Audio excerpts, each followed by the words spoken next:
Thanks especially to you, Senator Serrano, for giving the arts a home in the Senate, and to Assemblyman Engelbreit for your ongoing leadership on behalf of the arts in New York. And as I say, it's an honor to be here to talk a little bit about the NYSCA and the role of the arts in New York State. Next year, the New York State Council on the Arts celebrates its 50th anniversary. 50 years since NYSCA's inception, the state of New York has become home to more than 5,400 cultural organizations and hundreds of thousands of artists. Together, they contribute more than $25 billion to the state's economy annually. With the American economy having suffered the loss of 3.6 million jobs in the last year and more at risk, Dr. Campbell has asked me to talk for a few minutes about the critical role New York State's cultural institutions play in the state's economy, thanks in part to the important investments made over the years by the legislature and the executive through the New York State Council on the Arts. The thousands of cultural organizations who receive grants and other forms of assistance through NYSCA are an essential part of New York's small business and tourism economies. It is estimated that the cultural institutions and arts organizations directly provide over 194,000 jobs in communities large and small in every county of our state. This activity generates at least $1.2 billion in state taxes annually. In addition to providing jobs and tax revenues through direct employment, cultural institutions help attract millions of visitors and tourists every year to every part of the state. These individuals and families stay in local hotels, motels, and guest houses. They buy meals in local restaurants. They purchase gas, groceries, goods, and services from local shops and providers, and they give an immediate and almost incalculable boost to local economies throughout the state. Cultural tourism, broadly defined, is a fundamental underpinning of the state's tourist economy.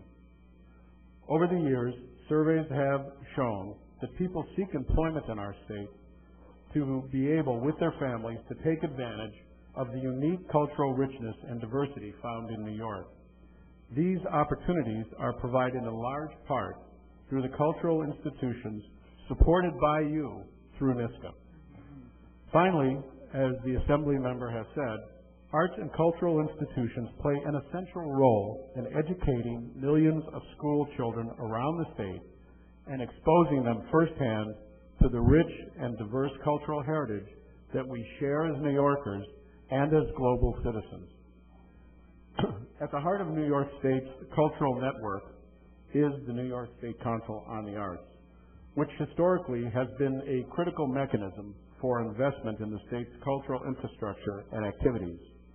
In addition, we have provided countless hours of technical assistance to help sustain small cultural institutions in every county in the state, an important part of preserving regional and cultural diversity. We are, of course, keenly aware that the severity of the state's fiscal challenge means that all parts of state government must participate in reducing expenditures and finding ways to work smarter. Today, we want to assure this joint panel that NYSCA is ready to be an effective partner with the governor, our sister agencies, and the legislature as we all look for strategies to strengthen and revitalize the economy of New York State. NYSCA also provides support to a number of important technical assistance initiatives that help to further sustain and develop the state's arts ecology. From sharing best practices to providing concrete assistance in such matters as electrical wiring and recycling old buildings, NYSCA has identified needs in the field and offered direct support to help art forms and organizations evolve with the changing times. The governor's proposed 09-10 budget calls for local assistance funding of $38.9 million. NYSCA's board and staff have been actively engaged in planning for this reduced level of funding so that NYSCA remains maximally effective in helping to sustain the arts infrastructure during this very difficult time. In addition, NYSCA will continue with its Cultural Blueprints initiative to foster coordination and new partnerships across the arts, economic development, business, education, philanthropy, and tourism sectors to strengthen each region of the state and the state as a whole. Identifying regional and statewide opportunities for the arts to serve as a catalyst for economic development is a key priority of this initiative, or I should say, identifying new opportunities, since there are many examples of how this has happened throughout the state. Last winter, working with our colleagues at Empire State Development, I Love New York, and local arts councils in each region of the state, we inaugurated cross-sector public forums in Long Island and each upstate economic development region. More than 1,000 New Yorkers and quite a few Senate and Assembly members participated in these highly energized and productive sessions. We are hopeful that there may be opportunities, in addition to the ones within the state, for our New York State to work with the federal government on recovery plans in a way that benefits New York's cultural organizations. On the state operations side, NYSCA is a very lean agency with a small staff and relatively few other operating expenses. The governor's proposed 2009-10 budget called for a state operations budget of $5.482 million. This represents a 5% reduction from 2008-09. NYSCA will achieve this cut through trimming all expense categories, including travel and contractual services. These will be difficult cuts for us to achieve across the board, but we are committed, as I said, to working with staff and boards and with the cultural organizations to ensure that these are applied in fair and equitable ways. In conclusion, I want to emphasize what many people here have said today. Extraordinary art making is happening in every corner of this state. Cultural organizations that receive NYSCA funding are playing transformative roles in their communities economically, socially, and educationally.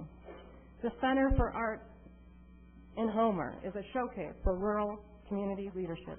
In 2005, using community and state resources, community members reclaimed and rehabilitated the abandoned First Baptist Church of Homer. Now it's literally the town center, with a full array of cultural offerings and classes for community members of all ages. Parents gather together to enjoy artwork in the gallery while their children take ballet and Irish step dancing.